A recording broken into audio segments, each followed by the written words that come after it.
महागठबंधन के वरिष्ठ नेता, महागठबंधन के कार्यकर्ता, भाई और बहनों, प्रेस के हमारे मित्रों, आप सबका यहाँ बहुत बहुत स्वागत।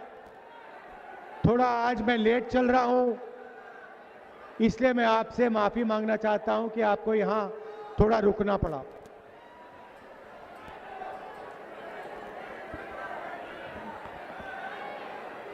बिहार के युवाओं से मैं सवाल पूछना चाहता हूं। देश के हर प्रदेश में आपको बिहार का युवा मिलेगा। मुंबई, बेंगलोर, हैदराबाद, गुवाहाटी, पूरे देश में बिहार के युवा मजदूरी करने जाते हैं। हिंदुस्तान के प्रदेश छोड़िए, दुबई जैसा शहर बिहार के लोगों की मेहनत से बना है। यह सही है, गलत है? सही है। तो मेरा आपसे सवाल है, अगर आप पूरी दुनिया में शहर बना रहे हो, इंफ्रास्ट्रक्चर का काम कर रहे हो, तो आप बिहार में रोजगार क्यों नहीं पा रहे हो? क्या कमी है कि बिहार का युवा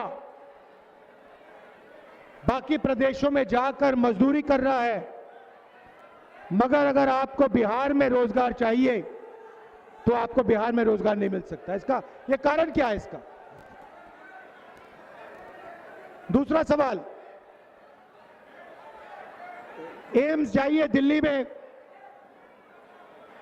उसके सामने मेट्रो स्टेशन है। रात के समय आप नीचे जाइए, मेट्रो स्टेशन में जाइए, आपको हजारों लोगों की भीड़ वहां मिलेगी। वहां पूछिए आप कहां के हो, सारे के सारे लोग आपको कहेंगे हम बिहार के हैं।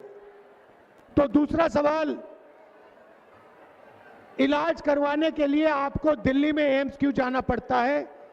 बिहार में आप अस्पताल में इलाज क्यों नहीं करवा सकते? और तीसरा सवाल, एक ऐसा समय था जब नालंदा में दुनिया की सबसे बेहतरीन यूनिवर्सिटी हुआ करती थी। पूरी दुनिया से लोग नालंदा आते थे। बाद में भैया, बाद में करना, अभी नहीं। पूरी दुनिया से नालंदा आते थे, शिक्षा के लिए आते थे। जापान से, कोरिया से, चाइना से, इंग्लैंड से, जर्मनी से। मगर आज बिहार में यूनिवर्सिटी, कॉलेजेस, सारे के सारे शिक्षकों को धोखा देते हैं, शिक्षकों को धोखा देते हैं। बिहार का युवा महीनों पढ़ाई करता है, मेहनत करता है, उसके माता पिता लाखों रुपए खर्च करते हैं और फिर पेपर के समय पेपर लीक हो जाता है और पूरी की पूरी मेहनत खराब हो जाती है। और जिनकी रिश्तेदारी है, दोस्ती है, पकड़ है, उनको फर्स्ट डिवीजन मिलता है और ईमानदार युवा पीछे रह जाता है। तो इन तीन चीजों के बारे में आपके चीफ मिनिस्टर ने क्या किया? पिछले 20 साल से नीतीश जी का राज है। शिक्षा, स्वास्थ्य, रोजगार के लिए नीतीश जी ने क्या किया, आप मुझे बताओ। एक उदाहरण दे दो कि एक अस्पताल खोला हो, एक यूनिवर्सिटी अच्छी बनाई हो, किसी को रोजगार दिया हो, आप बता दो, उदाहरण दे दो। कुछ नहीं। लंबे लंबे भाषण होते हैं, नरेंद्र मोदी जी आते हैं, विकास की बात करते हैं और फिर यमुना के सामने स्पेशल तालाब बनाया जाता है, साफ पानी का तालाब नरेंद्र मोदी जी के लिए बनाया जाता है। उसमें नरेंद्र मोदी जी स्नान करेंगे और बाकी देश गंदी यमुना को देखता रह जाएगा। ये दो हिंदुस्तान बन रहे हैं, एक अमीरों का, अरबपतियों का, अदानी अंबानी का, और दूसरा गरीब जनता का, किसान का, मजदूर का, बिहार के युवाओं का। ऐसा बिहार हमें नहीं चाहिए। बिहार जैसे पहले सेंटर हुआ करता था शिक्षा का, वैसे ही एक बार फिर शिक्षा का सेंटर बनना चाहिए। मैंने नालंदा में कहा कि दुनिया के सबसे बेहतरीन यूनिवर्सिटी नालंदा में बननी चाहिए। पूरे देश को मालूम होना चाहिए कि बिहार में सबसे बेहतरीन शिक्षा मिल सकती है। हमारी सरकार थी, मनमोहन सिंह जी की सरकार, नालंदा यूनिवर्सिटी हमने चालू की। हमारा विजन था कि पूरी दुनिया में नालंदा यूनिवर्सिटी फिर से दिखाई दे, सुनाई दे उसके बारे में, मगर बीजेपी ने उस काम को खत्म कर दिया। वो नहीं चाहते कि आपको प्रगति मिले। आप देखिए, नोटबंदी की, गलत जीएसटी लागू की, छोटे व्यापारियों को खत्म किया, स्मॉल मीडियम बिजनेसेस को खत्म किया। बिहार में रोजगार कहां से आएगा? बिहार में अदानी अंबानी रोजगार नहीं दे सकते। बिहार में छोटे व्यापारी, स्मॉल और मीडियम बिजनेसेस वाले रोजगार देंगे।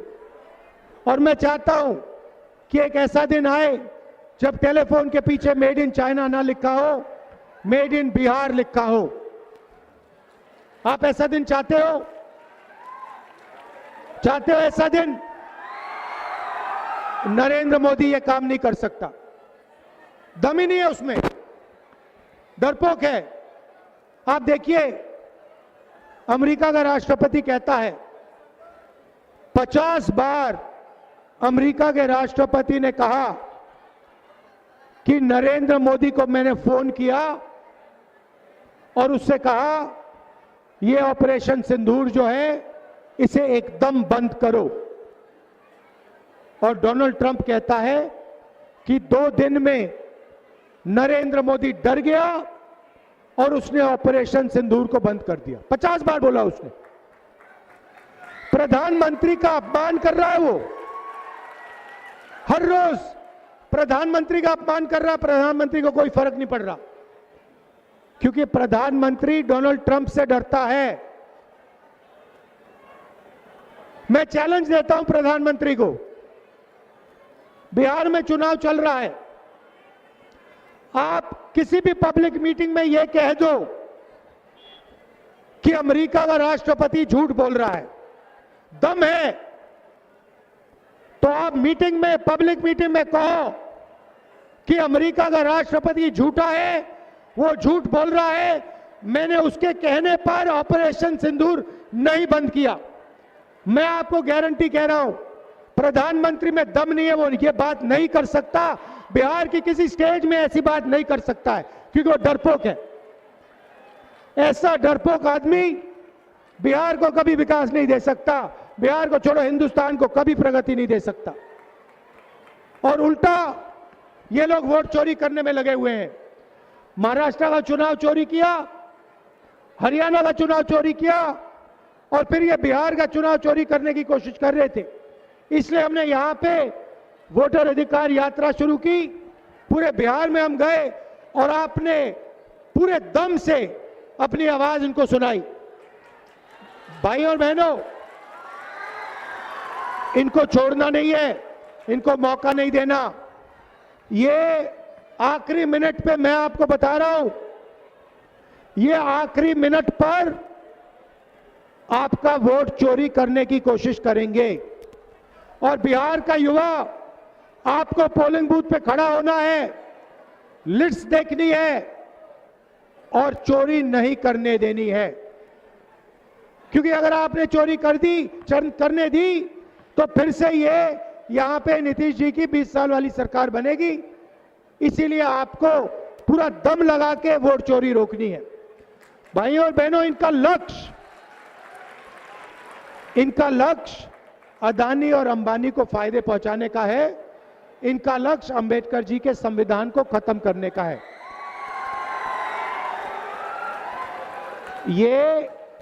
आजादी से पहले वाला हिंदुस्तान चाहते हैं, जहां दलितों के पास, पिछड़ों के पास, अति पिछड़ों के पास कोई अधिकार नहीं थे। वैसा हिंदुस्तान ये फिर से चाहते हैं। वो आपका वोट छीनना चाहते हैं, आपका पब्लिक सेक्टर छीनना चाहते हैं, आपकी यूनिवर्सिटीज, कॉलेजेस प्राइवेट लोगों को देना चाहते हैं, अस्पताल प्राइवेटाइज करना चाहते हैं और संविधान को खत्म करना चाहते हैं। क्योंकि ये पुराना जो आजादी से पहले हिंदुस्तान था, राजाओं का हिंदुस्तान, जहां जो भी करना चाहते थे ये लोग कर देते थे, वैसा हिंदुस्तान फिर से चाहते हैं। इसीलिए आपको अंबेडकर जी के संविधान की रक्षा करनी है। मिलकर हम इस संविधान की रक्षा करेंगे और इस संविधान को कोई शक्ति नहीं छू सकती है। मैं आपसे पूछना चाहता हूं, लाखों करोड़ रुपए नरेंद्र मोदी जी ने अदानी अंबानी का कर्जा माफ किया। अमित शाह आते हैं और मीटिंग में कहते हैं कि बिहार में उद्योग लगाने के लिए जमीन नहीं है। तो मैं उनसे पूछना चाहता हूं, प्रधानमंत्री से पूछना चाहता हूं, अगर बिहार में उद्योग लगाने के लिए जमीन नहीं है तो 1 रुपए के लिए आपने अदानी को जमीन क्यों दी? किसान से जमीन छीनकर आप अदानी को देते हो। धारावी में हजारों एकड़ जमीन, मुंबई की महंगी से महंगी जमीन आप अदानी को दे रहे हो। धारावी से आप बिहार के लोगों को हटाकर परे कर रहे हो और फिर आप बिहार में आके कहते हो कि बिहार में जमीन नहीं है उद्योग चालू करने के लिए।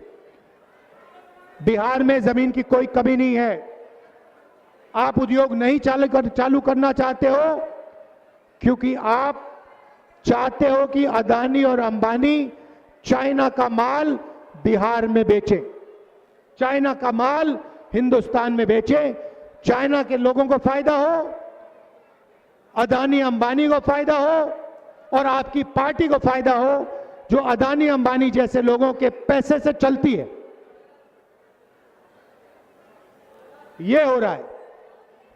भाइयों और बहनों, गठबंधन की सरकार जो होगी, मैं आपको गारंटी कह रहा हूं और गठबंधन का हर नेता आपको गारंटी करके कह रहा है, यह सरकार किसी एक जात की नहीं होगी, किसी एक धर्म की नहीं होगी, हर जात की होगी, हर धर्म की होगी, बिहार के हर नागरिक की सरकार बनेगी। चाहे अति पिछड़ा वर्ग हो, चाहे पिछड़ा वर्ग हो, दलित वर्ग हो,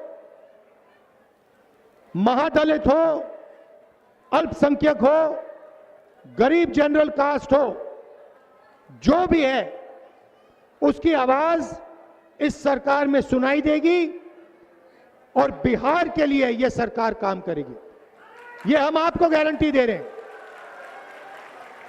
तो यह आप मत सोचिए कि यह सबकी सरकार नहीं होगी, यह बिहार के हर नागरिक की सरकार होगी। गारंटी दे रहे हैं हम आपको और इससे बिहार के हर नागरिक का फायदा होगा। हमारी कोशिश होगी कि एक बार फिर हम आपको सरकारी कॉलेजेस, यूनिवर्सिटीज और स्कूल दें और एक बार फिर अच्छे अस्पताल बना के दें और रोजगार पैदा करने की हमारी पूरी कोशिश होगी। आप सब यहां आए, दिल से आपका धन्यवाद करता हूं। नमस्कार, जय हिंद, जय बिहार।